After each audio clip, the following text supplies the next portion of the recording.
Hello, welcome to Chat Channel. My name is Tim Hayden and I'll be your host. We have an outstanding show for you today. I have a Guiding Light reunion show. Our guests are visiting from Springfield. We've got Prince Richard, Jeffrey O'Neill, Prince Edmund Winslow, Beth Raines Spaulding, LeMay Winslow Lewis Spaulding Fowler. And hopefully Laura will be joining us later on. She is not here right at the moment. So let's just add our guest to the show. Please welcome Brad Cole, David Andrew Macdonald, and the beautiful Beth Chamberlin. Hi, everyone. How are you doing? Very well, Tim. Thanks. I'm so ecstatic that y'all are here. You just don't even know. I mean, I'm just a fan trying to share this with other fans, and I know you all have a horde of fans. How long has it been since y'all been together, Beth? David and I saw one another strangely on the street just before COVID. It was actually the last Guiding Light. Well, it wasn't Guiding Light. It was, the bowling event that they used to have in person every year. I had just left that and I'm walking to my car and David said, Beth, and you were just going to get on the train. It was such a weird, right. Such a weird moment, but yeah. I think I just come back from the last gig I did in New York, which I thought, and then the pandemic hit because we closed on March 1st. And it was playing The Devil in Paradise Lost. And I went, that's the perfect swan song for New York. But I think it was either off the audition or beginning rehearsals. I forget what it was. Yeah, I feeling like maybe it was rehearsals or something. I mean, I can't quite remember, but yeah, it was such a strange moment. Like that, after that. And Brad, I don't think I've seen you since the show closed. Yeah, I don't think I have either. No. I think Brad's having seeing you now because I think technical you got issues. lost again. Yeah, no. No, New York City Wi-Fi is just terrible in New York City. It shouldn't be. Yeah. Well, I'm out in very rural Minnesota, and a good friend of mine is. Yeah, I moved to Minnesota. Oh my gosh. Yeah. You were still in New Jersey the last time I saw it. Exactly. Well, my wife and I bought in Minnesota in the summer of 19, expecting to come out in a few years, old farm place, trying to fix it up. And then she closed a show on Broadway in January of 2020. And I closed mine off Broadway on March 1st. And, the pandemic just slammed down. And we went, I guess we should go early. So and, where are you in Minnesota? We're sort of northwest of the Twin Cities by about an hour. Because I'm going to be in St. Paul next week from today, actually. My son is going for an admitted students day at University of St. Thomas in St. Oh, fantastic. Yeah, so we're in the process of all of these. I know you've been through it, Brad. You're about to go through it as well. This very challenging. That's right. Wait a minute, how much? Yeah, no, good Lord. Right. Yeah, both my middle kids are in college now. My son's going to school in Iowa. He's taking a year off. He's going to school in Iowa. And my daughter just started in Pennsylvania. Where's she going in Pennsylvania? She's going to Westminster. It's where her mother went. And my son is going to Grinnell. Okay. Because that was last weekend was Penn State, an admitted student. Oh, yeah. State, but so right at the moment, that's kind of winning my son's heart. Not so much winning my heart because of the money. Yeah. Penn State. Yeah. Just have him take up residence in Pennsylvania. He'll be fine. But it's so difficult to do. Believe me, I looked into that. It's like, we really have to move there. Yeah. I don't know, you might find somebody with an address that you could borrow. You have to prove you have to prove so much, which I totally understand. Everybody would be doing. And then they can release this interview as fraud. That's right. True that. Sorry, Beth. And Bradley, what about you and your kids? You're touring. Well, they're doing great. Sean is now, gosh, he's 16, going to be 17 soon. His Wow. big thing now, yeah, can you believe that, David? And then he is, right as we speak, has gone through 2 weeks of intensive sort of tryouts, and then the main tryout, this is for baseball. He's trying to make his varsity high school team. Wow. And yeah, and so then tomorrow is the final tryout, and then he'll know next week whether he's made the team or not. Is he pitching too? Is he a pitcher? Yeah, you know what? And I did not push him, or everyone doesn't believe me. I did not push him towards it. He really is passionate about the game. Oh, fantastic. And he pitches, and he's also, yeah. So anyway, that's all his life right now. And then next year we have to deal with kind of like, well, actually this year too, we have to start dealing with what you're dealing with, Beth, which is, visiting schools and all that. And then Maya is 14, just turned 14. And she is a 14-year-old girl in every sense of the word. So it's challenging for Dad. Yeah. Because, I get the boy. I understand the boy. I don't understand the girl at all. Yeah. And she's got me wrapped around the and little I'm the thumb. opposite there. I'm the opposite. I What's only have that? so boys, That's right. boy, they're girls like to sit down, they like to organize their stuff, they want to plan for the future, they want to do all this stuff. Boys are like, no, we'll just see where it lands. No, we don't see where it lands. So it's something That's not how it works. I don't understand. I don't understand these. And I'll say you're all men, but I was talking about this with one of my clients who is a teacher at a private college prep high school in my area, who also has had two boys. They're now grown. And she said, the thing you come away with after teaching all these boys in high school and having two teenage boys is you wonder, how do men rule the world? Because they're so disorganized in high school. Yeah, how does that happen? Yeah. I don't know. I do have a theory about it, though. Let's hear it. So many years ago, I used to teach skiing. And you can teach any little girl how to parallel ski in about 2 private lessons. They will do exactly what you tell them to do, and you will move along perfectly through the stages, and there they go. They can do everything. Boys never do that. Boys want to reinvent the wheel. Lessons. They want to figure out how to do it all themselves. But there's something interesting in that, right? Because they've also have all this greater experiential knowledge at the end of that, of all the things that don't work, right? So there is this sort of interesting thing that girls tend to follow exactly what they're told. And so they get to that finish line, that goal, maybe a little faster when they're a young age. But they also haven't had all these failures that have given them information in their brain as well. So that is my theory. That's pretty good. It's Just sort of a variation on chaos theory. I like it. Well, I've got 2 boys and a girl, and I kind of think the boys are much easier. Girls are much more complicated. Yes. Well, Beth, I'm giving you my daughter because she does not follow directions at all, at least not from Daddy. Well, no, but they don't listen to their parents at all. No. That's just once the teenage. And my son, you can't tell him everything. He knows everything. Yes. It's like, I think I'm paraphrasing. I think Mark Twain said, God, when I was 17, I thought my father was the dumbest guy on earth.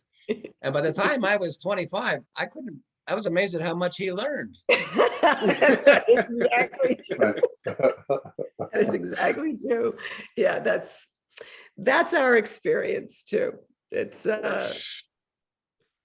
That's good. I should read some more Mark so Twain. good. It's been quite a while because I'm basically at the top of the Mississippi now.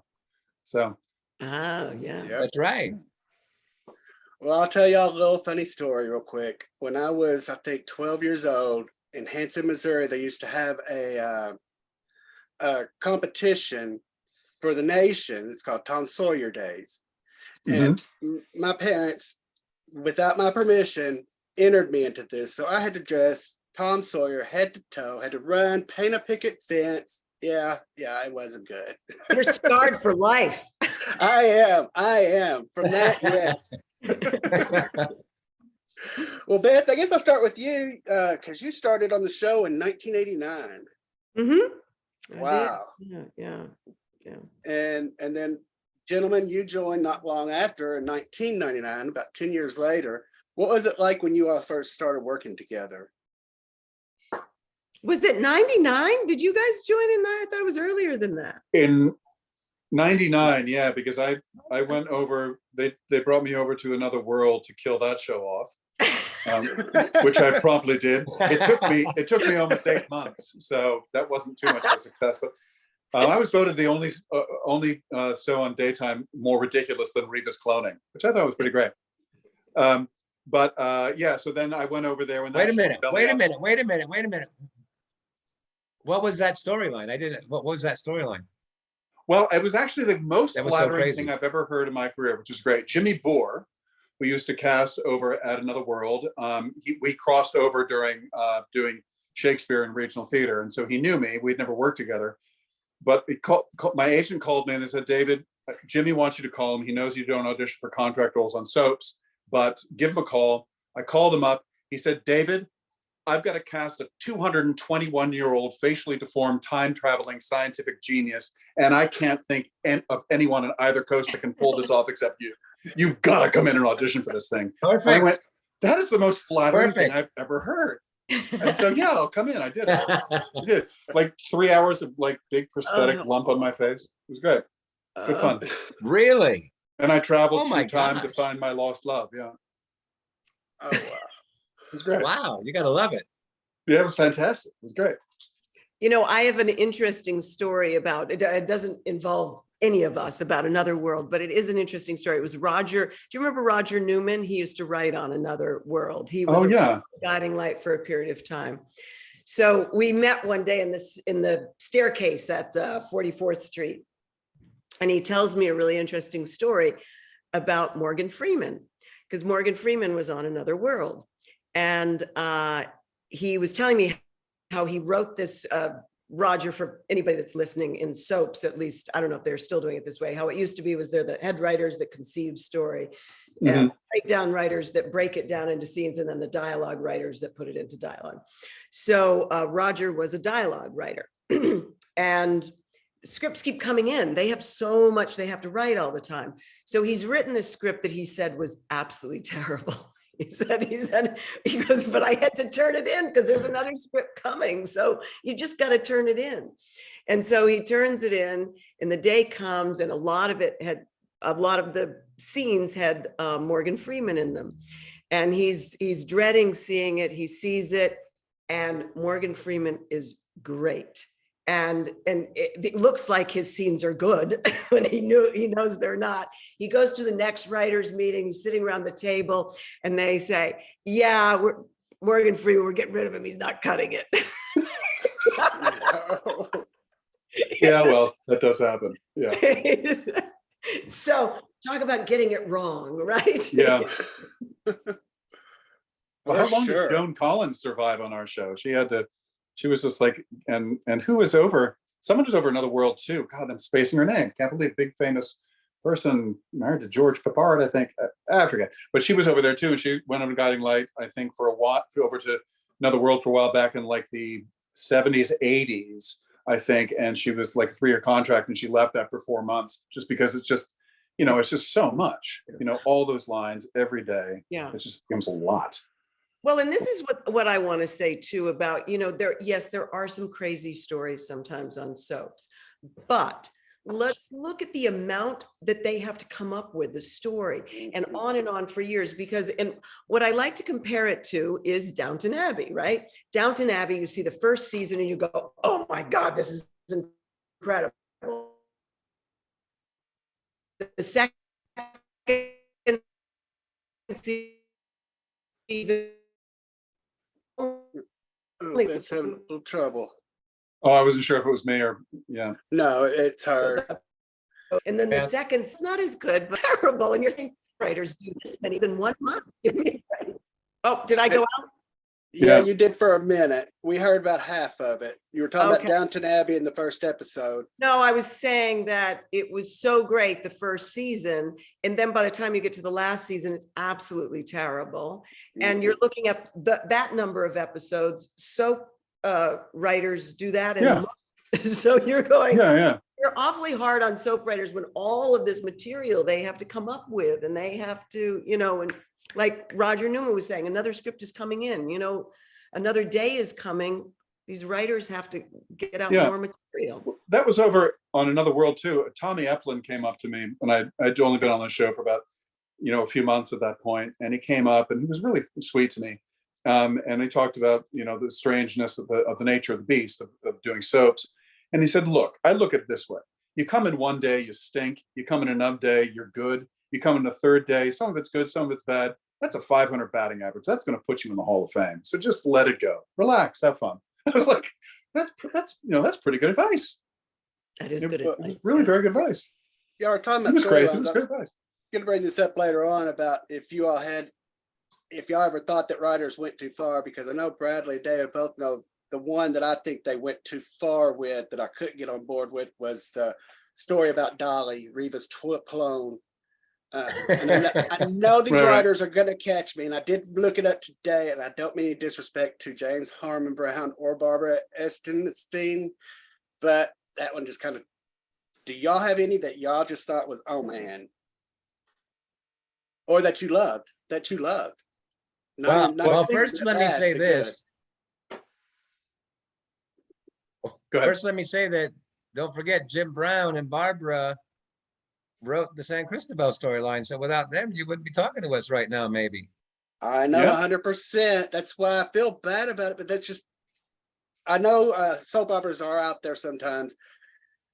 Guiding Light kind of kept it real until that one just kind of I don't know. Well, I think the sort of the nature of passions and also with was it Port Charles, the vampire story, they started pushing it more towards, and we were daytime is losing its share, which was happening anyway with the advent of the nature of cable television changing things, and then the advent of producer-owned television, internet world. But I think they were also trying to catch up and say, let's try to be more like primetime television. Things move too quickly. I think Grant Alexander put something very smartly once when he said, perhaps when we sat down for a cup of coffee to talk about the troubles we're having on the show, and then we order our second cup of coffee 2 weeks later, one could argue maybe it's going too slowly then. But the way they were trying to almost do entire storylines in one episode, you're just, especially as the villain, where you need the villain to build tension. So it seems as if he needs to win for weeks or months and months, and then he's finally brought down at the end. That builds tension. But when it's just the stories are happening so quickly, we were losing tension. But I think it was the nature of people going, we're losing our market share. How can we bring it back? Maybe it'd be more like prime time. I don't know. But why is that one story we had, Brad? I thought it was, I think Lucky Gold may have been head writer at the time. I'm not sure. But it was, for me, it was like cracking. It was like cracking like O'Neill. It was just really well written. The breakdown, script writers had gotten on thing. And it was a really excellent story. And the story was after you and Cassie had gotten together, and there was a bodyguard that she had, and it seemed as if she may have been developing an affection for the bodyguard. And that made you nervous. And yet she was nervous that she couldn't fit into this royal world because of her background. And you had this class tension that was great. And what it was revealed at the end, it was really clever writing, I thought, is that both Richard and Cassie, in a weird way, felt inadequate to the other's socioeconomic standing. And it was beautiful that how all of a sudden, I thought it was just an incredibly subtle, well-crafted show. Unfortunately, just as we're trying to act stuff at a mile a minute, the writers are trying to write stuff at a mile a minute, and not all necessarily storylines can be that well fleshed out. But I thought that one was just gorgeous. I thought it was a beautifully crafted story. I Some of them agree. I thought were good. I agree. Go ahead, sorry. No, I was just gonna say, I agree. There were, just like Beth was saying, sometimes, or like you were saying, David, sometimes it's working and sometimes it's not. And there was some very good writing, especially in the beginning of that storyline. And then when I guess there was an audience response to it, then they put maybe a little bit more thought into it. But like you said, it is a soap, so at some point it's just you can't carry it forever. You can't like that. carry it. That's why. Go ahead. No. Yeah, you go ahead. Oh, sorry. Thank you. I mean, I loved what they did at the beginning. I mean, Edmund was like slowly revealing as being a bad egg, and then they slowly revealed of why he was a bad egg, and it was a beautiful thing. We found out that I was actually the legitimate son. You were the illegitimate son, but father always, the older one though, but father loved you and hated me. And pretty much everything I did was in response to that. And I remember someone years later said, well, Edmund was always trying to kill Richard anyway. And I turned to him and said, no, that's the one person he could never kill, because if he lived without Richard seeing Edmund's ultimate success, life wasn't worth living, because the only reason he lived was to get back from his brother. But he loved his brother, but he had to bring him down. It was just brilliantly crafted. And then years later, it was all very. No, sorry. I just want to say that as far as, the origin of that story, as well as a story that I had very early on, it was Barbara and Jim too. That because my character was a little bit of a different character and they brought her back a little bit different. But I felt like they did an excellent job with character as far as like why your character was doing what he was doing. I felt like there was a lot of thought that they put into the characters and their motivations. Like when my character first came back to the show, it seemed like she was doing all of this crazy stuff and you're thinking, what is she doing? And then you see this guy that has been abusing her comes into the story, that she's been keeping this quiet, and that is why she's been very desperate to get Philip back. And so it was just very well, I felt it was really character driven, which is, I think, really that's what soaps do well, is that it's character driven. Once it becomes story driven, like you were saying, the number of shows, it's just not possible to have great. I mean, yes, you have to have story, but it really has to originate with these interesting characters to make you watch every day and let it go slowly. Well, I appreciate you letting me know that they wrote the San Cristobal stories, because those were some of my favorites. And I think in that aspect, what you were talking about, them trying to make it more like primetime, that was a perfect example, because they had you all in camo and, fighting, and it was a lot more like the prime time. Although I have to say, Beth, when they did our, now I forget the character's name, but who I was pretending to be, and you had lost your mind, and so you thought you were Lorelei, and then they had me as a lounge jazz lizard musician. Well, we had some of the most fun. This is coming from, but damn, it's fun. We had so much fun, right? It was like, let's run it again. We were running it just because we were laughing so much. And we were doing some water slide in the studio. Oh, that was a little crazy. And then Grant beat me up. And I was having a great time. It was so much fun. It was really, I have to say, I never laughed so much as I laughed during that story.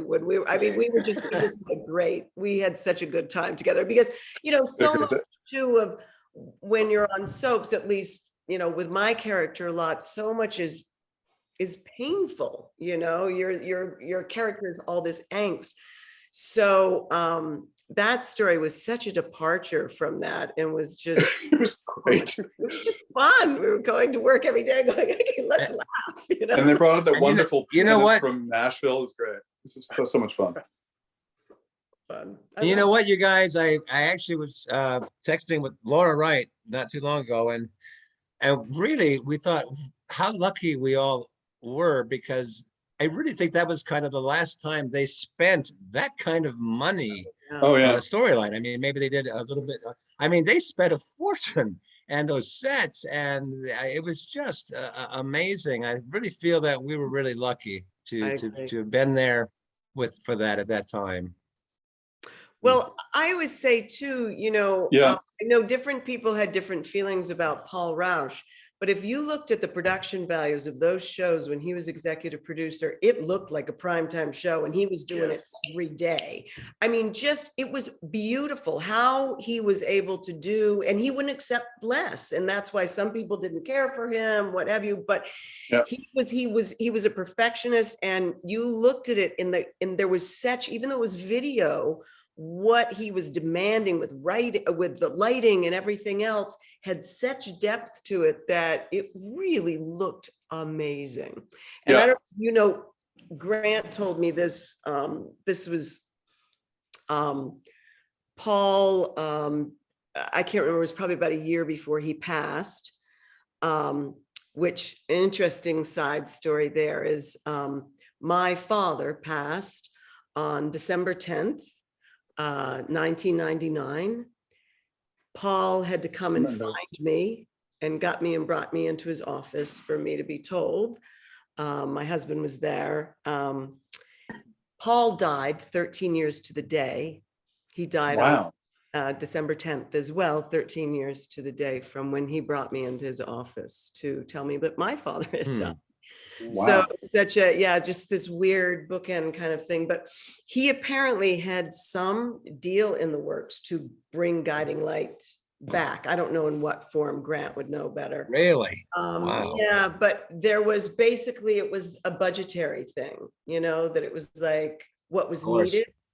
And also, I think for Paul to want to do it, he would want it to look a certain way, I think. Right. Because they couldn't meet on enough of a budget to do it. So I think one of the fans has a good idea. She says, well, I was going to wait till Laura was coming on, but I have to ask, if Guiding Light were to have a reunion movie for Guiding Light in the future, would you return? Oh, absolutely. Oh, yeah. Just to get to be around these people. Yeah. In a second. I kind of expected that. Oh, by the way, Tom Christopher, he was invited. He was unable to be here today. He sends he said hello. He said hello, and he wishes the best for you all. Please send him love back. That's fantastic. Hello, Tom. God, was he so good too. He was perfect for that part. So good.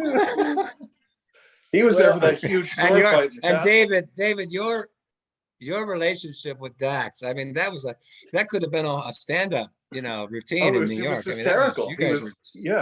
He was like part diabolical. The character was part diabolical mastermind, part complete like toady political suck up. It was just you never knew whether he was going to get the better of you or just sort of do all your dishes. It was great. It was like, oh my God, you're great. As a fan, he's such a phenomenal actor. I first saw him on One Life to Live, and he played a drug lord, so to speak, and he scared the crap out of me. He did so awesome. And then, I remember hearing people that. Yeah. Then he played the opposite, the brother of Carlo, which was Mortimer, which was like some nerdy little weird guy, which was quite funny. Yes, I'm a big fan of his as well. Someone's asking, who is Jeffrey and Richard's true love? Well, I mean, of course, it's Cassie. Who Wait, else would it be? What did you just say? Of course. I was wondering when we were going to get there, because we were talking about the beginnings of storylines and everything else. So of course, my favorite was when we started the San Cristobal, but when I came back as the other character was the exact opposite of the prince, the good prince. And they put us together, Beth. I mean, that was so fun. That was so good. And they wrote for us, Yes. And that relationship you still had that sort of masochistic thing going. And remember, you were with Alan Spaulding. And so you were with two really messed up guys. Yeah. And one of my favorite scenes ever was when we're like making out in the Spaulding living room, and Alan walks in. Oh my God, the scene, he's like, so what are you doing, Beth? It was great. You were in a So it was so much relationship fun. with your father-in-law? I don't remember this. Oh, God, yeah, I Oh, married yes. and had a baby with him. Oh, my Lord. Let's see.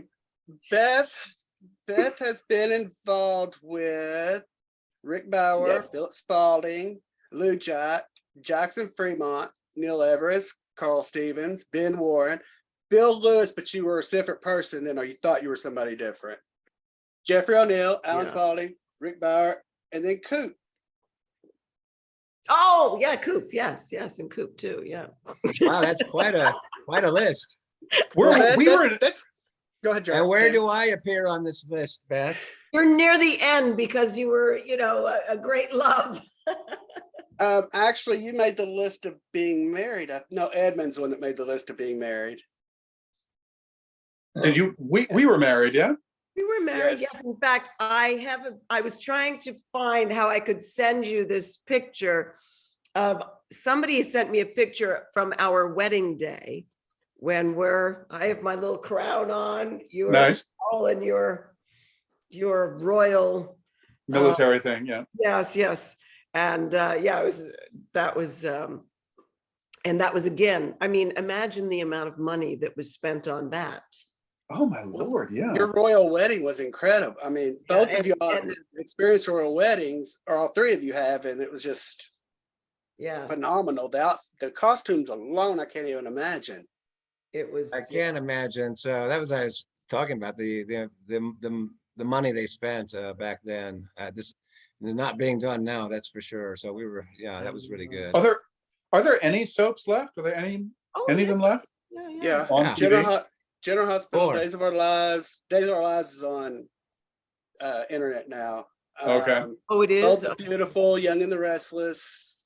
I think that's about it on TV anyway. Oh, those three on TV? Wow.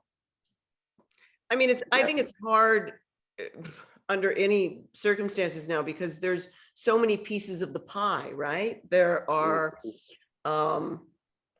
there's streaming, there's what else is on television. There's just, it's very difficult. I think, I mean, I just did a series and the money that was spent on that was just astounding.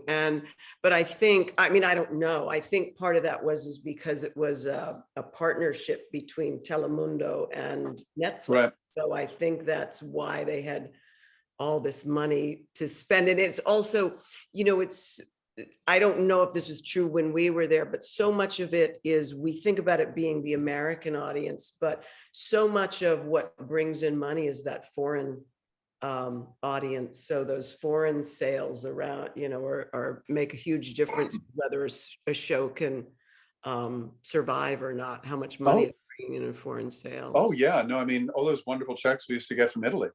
That was so nice of you. Yeah, that was nice. I mean, my wife and I were in Italy for our wedding and our honeymoon, and we went out to Murano to look at the glass. And this was 2018, and this sort of one person who was sort of cleaning the glass display areas sort of grabbed me and looked at me, and then she started screaming in Italian and ran out and everything else. I was, oh, that's right. I forgot about that. Yeah. And all of a sudden, because no one had recognized me back in the States for a long time at that point. But back in Italy, it was huge.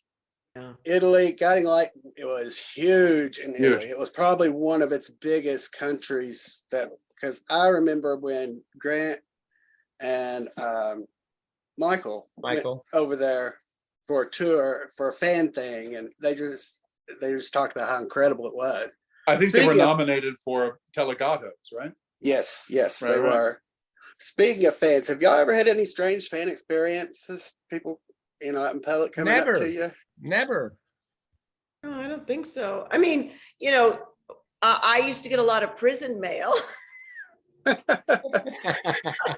wasn't threatening, so, but I don't even know if mail, that probably doesn't even happen anymore, right? I mean, maybe. Well, I mean, here's a good story. In sort of the end of the time at Guiding Light, they weren't really passing out the mail anymore.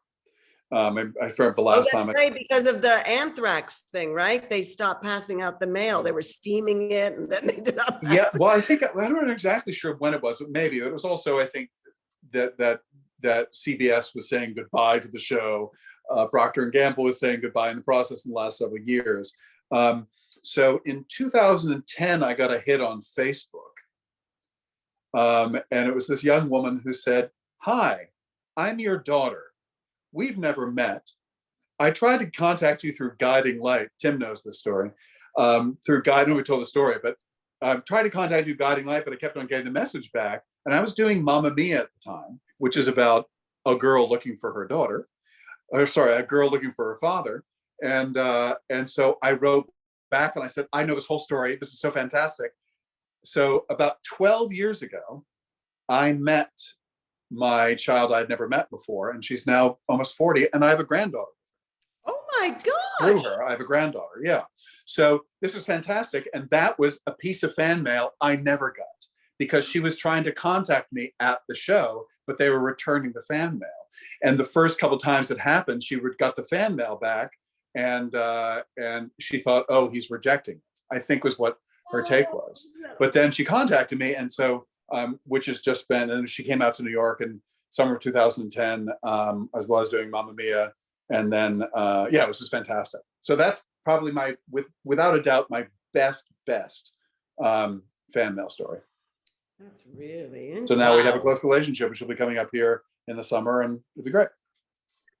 Wow. Yes, and you're both going to Oh my come on the show gosh. together, aren't you? Talk about it. What? Right, David? I said, you're both going to come on the show and talk about it, aren't you, David? Sure, I'll see if she wants to do it. You want to do an interview? Great. I would love to. We Yeah. follow each other.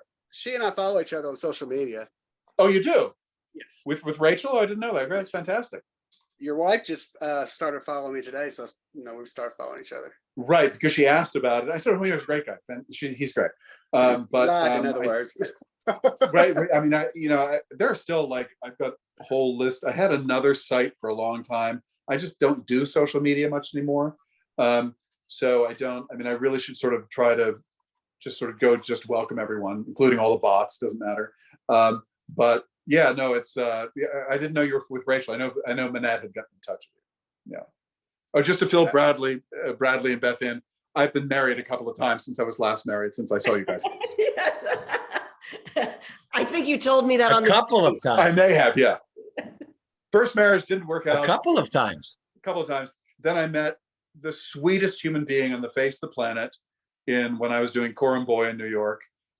She was really just so kind and wonderful. And we got married, and that was not the wisest move on my part. But she's just a wonderful, good, sweet, kind, wonderful person, opera singer, gorgeous voice. So we parted ways, and then I re-met someone at a friend's party in New York that I worked with 3 years earlier out in Arizona. And then that was kind of a surprise. And there you go. That's the life. And now I have an 8-year-old daughter. So I've got them going from sort of 40 down to 8. That's 32 year span. That's pretty good. And How, Beth, how I many know- kids do you have? Go ahead. Sorry. 4. So how many do you have? 4 of which I've been told. 4. I 4. Beth, I was going to say, and these Hey, two know- David, Yeah. David, don't open any more fan mail unless you want some more news. And Beth, what I was gonna say is these two know I'm not one of these scandalous people who do interviews. I don't ask about relationships and things like that. That's why David had to bring it up, because I don't. I bring up- scandalize myself. I'm perfectly happy with that. Yeah. Well, I just don't want anybody to get out there, because I think y'all's personal lives is your personal lives. It shouldn't be public. Thank That's you. just- And I'm not gonna Thank be you. the one to do that to you all. What about? So that being said, Beth, give us some dirt. Let's go. Give us something scandalous. Yeah. See, that's the When you co-host, say Isaac, not the ski host. club, you mean I was just going to say something so terrible. No, I'm not. You gave me a great. I opening almost there, got David. you. Almost It- got you. It's over Great 18 here, so opening. you I can was- say what you I want. said, It's over no. 18. You're allowed. Don't go there. Don't go there, Beth. Okay. This is marked not for kids, so you're good. Good. Okay. Good to know. I wasn't sure about that. So who do you think your characters are with now? Because Beth, on Soap, where I get most of my information from Soap Opera Network, it says, and I've never seen it till yours, it says marital status, probably married to Philip Spaulding. Yeah, I mean, listen, as you went through her list, Yes, I did. she's been out there, she's experienced things. So I'm assuming after that point, she would maybe settle down. I mean, if the show were still on, obviously they would have broken up multiple times by now and would have been with other people, because that's just the nature of the beast. It has to happen. Nobody wants to just watch happily married people forever. It gets. Did any of you see the Colbert Valentine's Boys to Men? No. Please, it was on Valentine's Day. Please go watch it. I will. It's Boys to Men. You can pull it up on YouTube, Valentine's Day. Because you've been married for some time, you will greatly appreciate this. That just, and it brings up my point as to why on soaps they just don't want to watch married people who have been married for years. Yeah. Okay, I'll check it out. Well, Please Beth is check it out. You are going to laugh. It's so funny. It's one of the funniest things I've ever seen. It's brilliant. in Beth's defense, she did always gravitate to other people, but she always came back to Philip. And Bradley, I know on our show we had talked about the incident with you and Mara, and I didn't realize until today, you don't have to feel so bad because Beth slept with Coop, and she's about the same age as Mara. That's right. That's right. We're both pretty disgusting people. Yeah. Push the envelope. Push the envelope. As far as Edmund and I guess Jeffrey / Richard, I think it's probably David. I don't know. I think it's like the Roadrunner where Wile E. Coyote is just chasing the Roadrunner forever. So I think they're probably out there. He's chasing Edmund around. Yeah, I mean, yeah, either that or, you know, Edmund has probably started his own mindfulness meditation school somewhere in India. Or actually, maybe Jeffrey and Edmund are gay lovers. Well, it's possible. I mean, Which is, true. you know, but it's, yeah, no, what was that episode? One of the Star Trek original episode where there were the two guys that ended up chasing each other through all eternity. One was half black, half white. The other one was half white, half black, and they ended up chasing each other through all eternity. I know what you're talking about. That's more of that kind of thing, yeah. Well, I mean, I agree with what David said earlier. You couldn't really have Edmund without Richard because they were, I mean, you two had the best chemistry ever. I just and love vice the versa, chemistry. yeah. Okay, y'all have already asked that one. Y'all are just flying through my question. Is it hard to die? Because some of you have died on the show. I know, Beth, you were presumed dead once. I know you Yeah, fell so you from didn't really see me. I don't remember you seeing me dead. So it's so funny. Somebody just asked me that. And but you didn't see me. I was just presumed dead. But I think, David, you were. Yes. Just let me I tell would say Hunt Block. Do you remember Hunt dead, Block? but then again, you know my work. Do you remember Hunt Block? Did you ever meet Hunt Block? Oh yeah, Hunt Block and I went to the same Paul high school. Rausch. Hunt was on the show. Hunt was on the show with us. Yeah. So, Yeah. but Paul Rausch hated Hunt. Yeah, a little while. And Paul, when that character, I wonder why. when that character was killed off, Paul had him zipped up in a body bag that you could see him being zipped up in the body bag. I was like, he's never coming back. It was so funny because I knew that Paul had a dislike for Hunt, and I knew Hunt and I had kind of similar backgrounds. And I always thought, oh, Paul's going to hate me too. It's one of those types of things. And I always got along, surprisingly well with Paul. I mean, I didn't, you know, we ended up having a kind of great rapport. I thought he and I did. He may have thought different of me, but I always thought it was great. I enjoyed Paul. I did too. He was difficult, but he didn't suffer fools, and he wanted the job done. And he wanted it done. He really wanted it done well. Yeah. And so, and listen, there were times that I went to him and I said, Paul, this, this should be blah, blah, blah, blah, blah. And there were times that he agreed with me, and he literally, I remember there was one time that he went to the writers and said, she's right, that we should see this scene.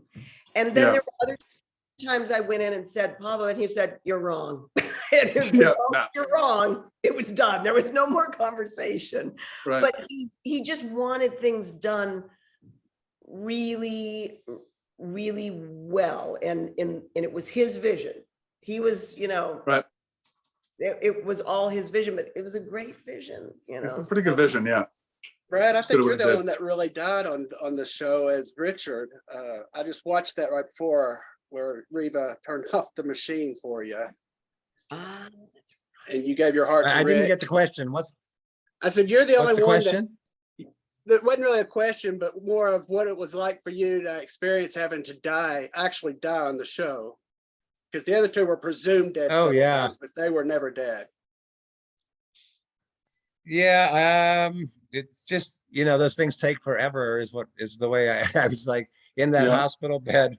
And so, some of our best work is from hospital beds when we're in comas, I guess. So, I'm laying in a hospital bed for weeks. And then, well, there is one story there, because the final moment, I guess, is it Reva, pulls the plug because Cassie can't do it. And so we do it. And then, I expire, my flat line. And don't forget now, I am like comatose, paralyzed, right? So Roush comes out, Paul comes out, says, okay, what are you doing? I need you to die. I need you to, give me some animation. I said, Paul, I'm in a coma. So if you look, I start having a spastic episode. I'm like going like, well, and everyone was cracking up, and I'm going, you're not going to air that. And they did. They aired it. You did wake up right before the end. You did wake up right before the end, because Reva had the board and she was asking you to blink whenever she went over something you said, and she went over yes, and you were blinking, and she's like, no, you're gonna live, no. And then you did your little freak out. Well, I kind of remember that, but it's funny. I make light of it and I laugh, but I was doing an interview with the Italians, David, at Sentieri and online. And when I described that, they were like, well, why are you laughing? Because apparently people were very, very upset, at the scene, and when your character dies, Oh yeah. And so I realized, I caught myself, I can't make too much light of this, because the fans take these things, as much as we think they're ridiculous, very seriously sometimes. Right, of course. It was emotional. As a fan, for me watching it, was like, oh my God, he's really gonna be dead because they're gonna take his heart. The only time I was supposed to die when we set up the whole San Cristobal story. I fell off the cliff when we were in Puerto Rico. And that was supposed to be the end of me. And then Bruce said, okay, now we're gonna zero in on your hand, twitching on the beach, because they're gonna bring you back. And I went, I hadn't heard anything about it. And so he zeroed the hand twitch. And then, like, whatever it was, a week later, I got a call saying, hey, you want a contract on the show? I was like, sure, this is great. Bruce was totally right. Well, Beth almost died falling out of the tower trying to get away from you, or Edmund. Right. And I truly did almost die. The tower. In the tower, that's right. Who was doing you were locked up in the tower. What was going on, but they put the rope over, but they forgot to put a guide there, and it was stone, right? So when they were having me go up and down, it was fraying the rope. Oh yeah. I'm already dangling out there. Oh my God. Somebody else happened to be there. Another stunt coordinator happened to be there doing something, and they came. Well, I'm waiting there. I'm just dangling out there because they couldn't get me down and they couldn't bring me up because the rope had frayed. Was that when we did the those shoots out on Long Island, that big old mansion, right? Yeah. So they had to get this metal guide under it, so then they could safely pull it. So you were really hanging onto that rope like that yourself? I thought it was. Well, I was in a harness. It was just, they couldn't get me down and they couldn't get me up. And did you get to fall in the pillow when you fell, or was that somebody else? No, somebody else fell, but this was the funny thing, right? So they shot that first, and then they put me out there and they took the mattress away. Critics. Yeah. Yeah, Chamberlain. Okay, lose the mattress. Wouldn't want to pay your insurance premium. Yeah, they wanted to get rid of me. So yeah, that was an interesting shoot. Oh my God. Well, I'm going to, before we get off here, I like to bring up some of our past actors who aren't with us anymore. William Roderick, Michael Zaslow, Jordan Clark, Jerry Verdorn, Beverly McKenzie, James Redbourne, Larry Gates, and Marge Doucet. I know you all worked with most of them. I know Beth has. I mean, I would love to tell a story that Beverly McKenzie told me from the days of soaps, where Beverly was absolutely amazing. And I think she was somebody that was truly robbed. She was never recognized for the work that she did, and she was astounding. But she told me a story once. It was, some of these people that worked in soaps when they were live had some of the best stories. And Beverly McKenzie was telling me this story when she was working on this show. This character was supposed to be completely paralyzed. And that was back when people were smoking on television. So the scene's going on, it's live. And Beverly's in the scene, she's in the hospital room. And this other guy's leaning over, smoking his cigarette, and his long ash falls on the guy's chest that's supposed to be paralyzed. And he jumped up out of bed. And then they all stood there and went, "It's a miracle." Because it's live, they've got it now. What? Love it. Love it. She just had great stories, and she was truly astounding. I actually did try to get the Academy to recognize her. I can't even remember how many years ago, and I don't know, they wouldn't. And she's the only one that a soap was created for her. I think it was Texas. Really? It was actually created for her. I mean, she was wow. I think Search for Tomorrow was created. Now I'm spacing her name. She was on our show for a period of time in her last years. I'm going to go a little further. I'm going to try to see if I can find any of our y'all's fellow actors, not mine, who serve on the board, because I agree with you. She deserves something. Yeah. Yeah. Petition, whatever I can do as a fan, I'll do whatever I can, because I agree with you. She was phenomenal. I mean, Jerry Verdorn, I know you all worked with him. Oh, love Jerry. I was so sad to hear he passed. And that's another reason why I was such a hurry that day, Beth. I couldn't go up to the bowling event, because I would have just liked to have seen Jerry and said hi. He was always wonderful. He was so kind to me. And Beth, you got to work with James Redbourne. I mean, he's such an amazing man. I know mean, you wasn't long, but person you could ever meet. And he played this terrible, terrible person, but he was he was just pure kindness. I'm sorry to keep, I have these stories, but I do have to tell you that, Jordan Clark, I think, may have saved my life. Truly. Really? I had this, I got like a spider bite or something on the back of my leg, and it kept swelling up. And so I went in this one day, and I was at this point having sort of problem walking. and I was in the rehearsal hall, and I said, yeah, my leg, it's all swollen, and I've got this thing going on. And Jordan Clark said, "Oh, let me take a look at that." He looked at it, he goes, "Oh, you got to get out of here. You're going to lose your leg." He said, you got, he said, and he was telling me, he goes, that goes up like to your hip. They're going to cut your leg off because they have to stop it from going to your heart. And oh my God. He said, you got to leave. He said, you got to leave. But I was shooting 4 episodes that day. Oh my Lord. I know, we got paid by the episode. So I was like, I'm not leaving. I got 4 episodes. Right. Damn the leg.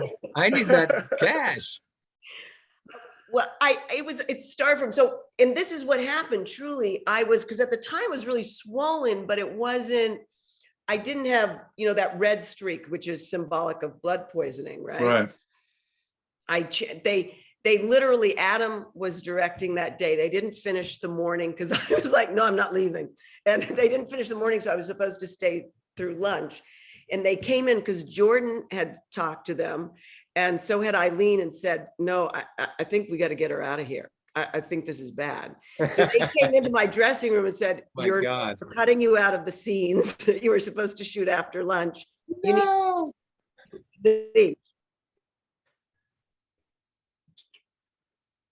And see, Beth, you bring that up. So it's I hers. left. I was supposed to go to, I got here in my, it was at mine. So I was supposed to go to an audition. And as I'm leaving, I'm thinking, are you going to go to that audition? I thought, no, they let you go early. You got to go to the emergency room. So I drove home. I got to the emergency room. By the time I got there, there was a red streak going all the way up my leg. And the emergency room staff went, oh, and immediately put me on some mega God. drugs. Oh my Lord. Well, Yeah. not to steal your thunder, but you're better glad that you did, because that takes me to what my nonprofit is that sponsors the show. Is necrotizing fasciitis, which is the flesh-eating bacteria, which is can also be caused. That's what you kind of had, was a brown recluse bite, and it was becoming necrotic, and it was going to spread. Yeah, it was. Oh, I mean, that was a brown recluse? They're really not sure what it was, but it was there. I had been outside just before this happened, and I had been bitten by something, and I turned around, but I didn't see what it was. So it was sort of just an assumption that it was at least some kind of spider bite that. Wow. Yeah. So it was. So yeah, Jordan Clark. Well, thank you, Jordan Clark. Yeah, sure. he actually, I mean, certainly saved my leg. But may have saved my life as well. In fact, when I was in the hospital, fortunately, I didn't really understand what was going on, because they kept coming in. The doctor would go, so your kidneys are okay. And I'd go, okay. What? You know, I didn't understand that by the time you see this, you can have whole organ breakdown. Oh, you go Lord. into septic shock.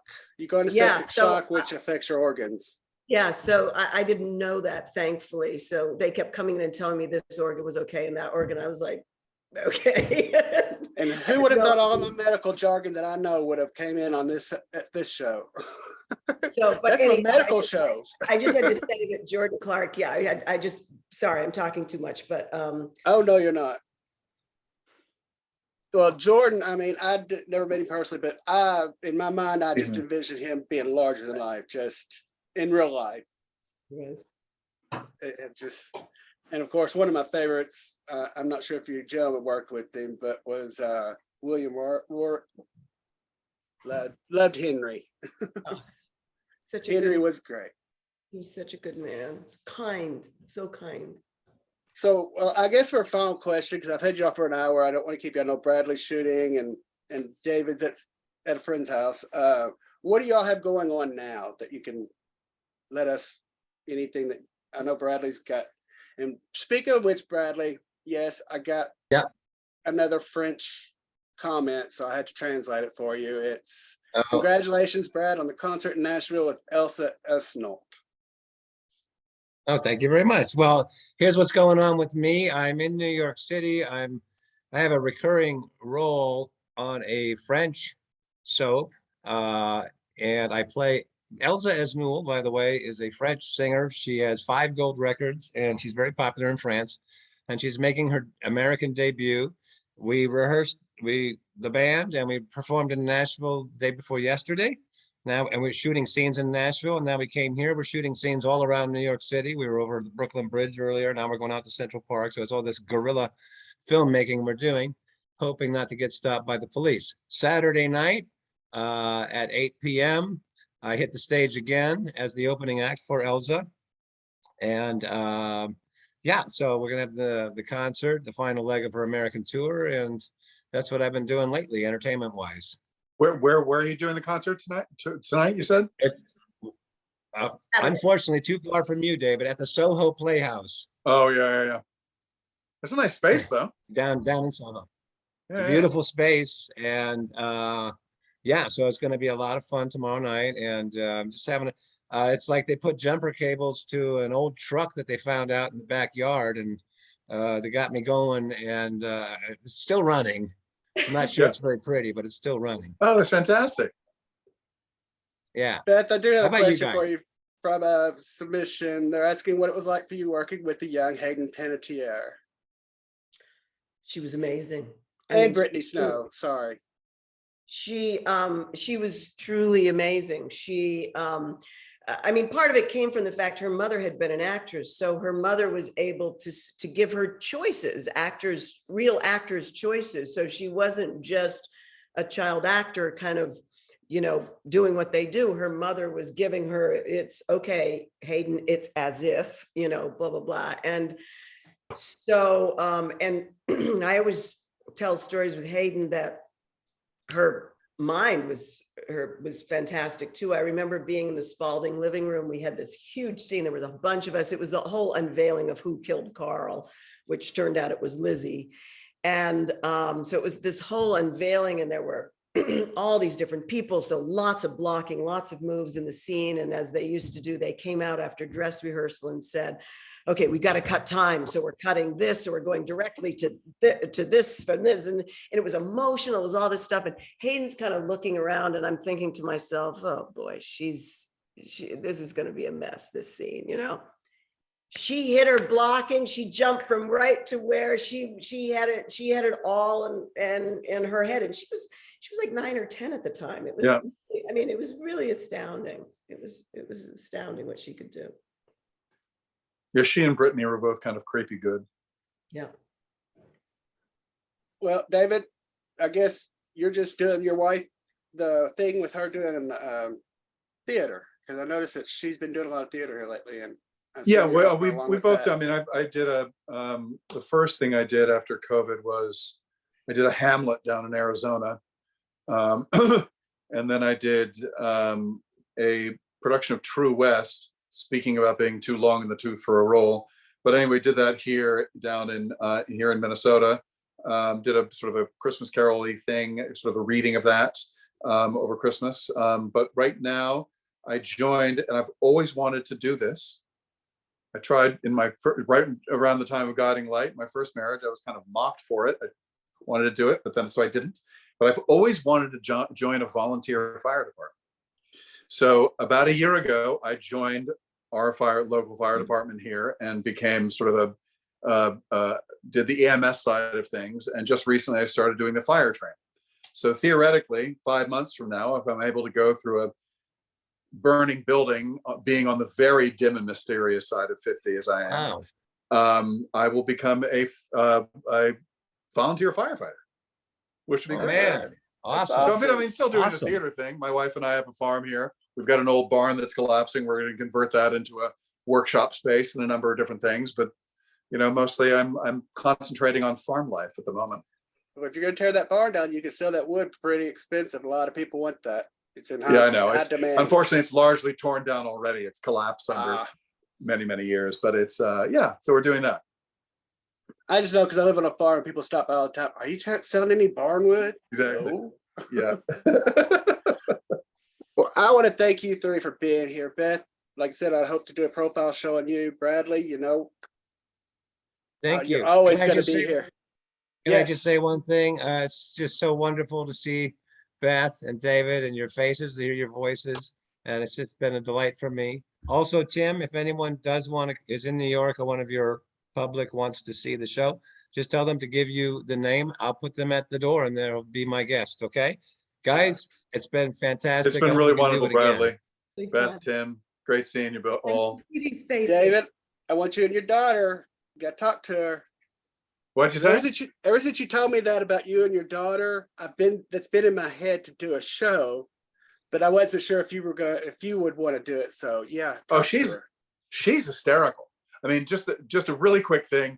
When we first met, it was at an airport, and we were driving into the city. We were chatting back and forth, back and forth, back and forth. We look a lot alike, but I didn't raise her. So what's the personality the same?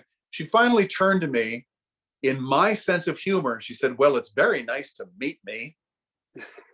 Oh. And my jaw just hit my chest. And I said, "That's my sense of humor." She goes, oh, I don't have the sense of humor of anyone in my family. And the idea that humor is naturally selected was really wild. So she and I are very alike. She's very kind of creative, scatterbrained. She's fantastic. She's also She teaches science and is an actor. I was gonna say she's in drama also, I thought, as well.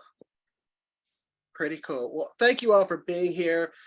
Beth, I'll send you an email trying to set something up. You too, Dave, Brad, you know you're gonna be on my show again because y'all are my favorites here. I love you guys so much, so much. I'm sorry we didn't see Laura today, but it's been really great seeing all of you.